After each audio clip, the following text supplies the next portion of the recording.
Anyone who follows college football knows success on the field lives and dies by the quality of the players you have. That's where recruiting comes into play. If you want the best players to commit to coming to your school in EA Sports College Football 25, then you need to be a master recruiter, and we will show you how. Attracting the best players starts before you get to recruiting.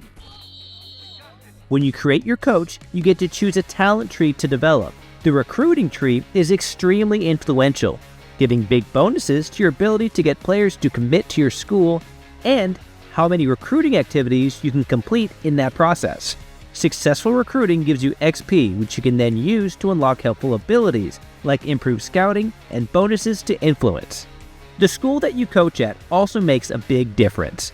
5-star prestige powerhouse colleges like Alabama will have an easier time convincing highly talented 4- and 5-star recruits to join the team, while smaller 1- and 2-star programs like Oregon State will take more work. And in many cases, the best prospects in the country simply won't be interested at all. The first thing you will need to do is identify which players to target for recruiting. You can have up to 35 prospects in your pipeline. We recommend filling all 35 spots, though if you find that overwhelming, you can focus on a smaller group. When selecting those prospects, there are a few things you should focus on. As you look at these, start with 5-star recruits and work down. That way, you are committing your limited spaces and resources to the best players. That will be true throughout the entire recruiting process. You can also look at pipeline strength. This number affects how much progress you make with that player with every recruiting action. The higher the number, the easier it will be to get that player. For the first week, or week 0, we are going to start simple. First, look at school preferences.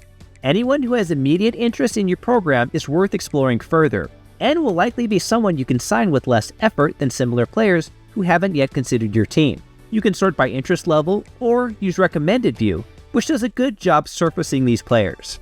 Then, as you start filling your prospects list, now is the time to account for areas of need. If you have 2 All-American quality freshmen holding down your running back position, you may be better off focusing on your wideouts or defense. It's okay to build your list, filter out some players, then go back over it again to fill it up again based on need. Once you have your initial list, advance the week to start the recruitment battle.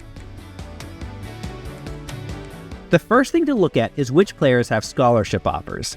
The more offers a player has, the harder it will be to make your team stand out, especially if you are a small school. If you aren't listed among the top schools for a prospect, and they have a good number of scholarship offers, now is a good time to remove them from your board. Conversely, any players you find with no scholarship offers, even if you aren't listed as a school that they are interested in, should be added to fill your board back up. Once you know who you want on your team, it's time to start getting them to commit to your program. The first thing to do is decide who you want to offer a scholarship. This gives you a chance to have players sign with you right away, and will increase their interest in coming to your school. You could make an offer to all 35 of your prospects if you want, though if you are a smaller school, it may make more sense to be selective. The best targets initially are going to be players who don't have other offers, indicated by no paper icon by your school name, or have a strong interest in playing for your team. You can manually cancel scholarship offers, or they will be canceled and returned to you anytime you remove a player from your board or they sign with another school. You have a finite amount of time each week to spend with each prospect, and recruiting overall. The amount of time you have varies by your school's prestige, and can be increased with some coaching upgrades. Initially, your best time investment is just send the house at your top targets. This gives you the most bang for your buck recruiting. It also reveals more about what their priorities are in a potential school. Use this opportunity to see how each player's preferences compare to what your team has to offer. Every school has different strengths and weaknesses. If you see a good recruit that cares about academic prestige, for example, and you are more of a party school, that's a good sign that you will have an uphill battle getting them on your team.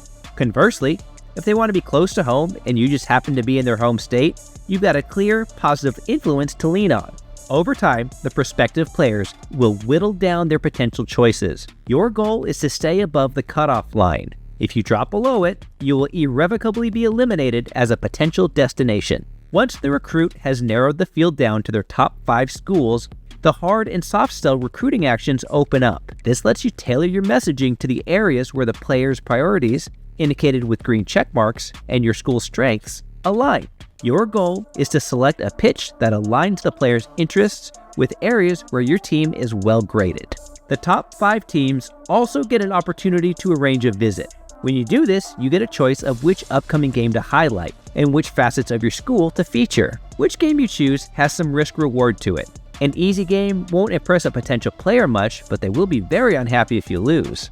Likewise, taking on a juggernaut program and getting beat hurts your standing little, but a win can do a lot to make you look good. Continue this process each week and keep updating your recruiting board with new players as you go. Look to see which players you have a large recruiting lead on and remove your current scouting action so that you can apply it elsewhere and start building goodwill with another prospect. If other teams start to catch up, you can always reallocate resources back that way.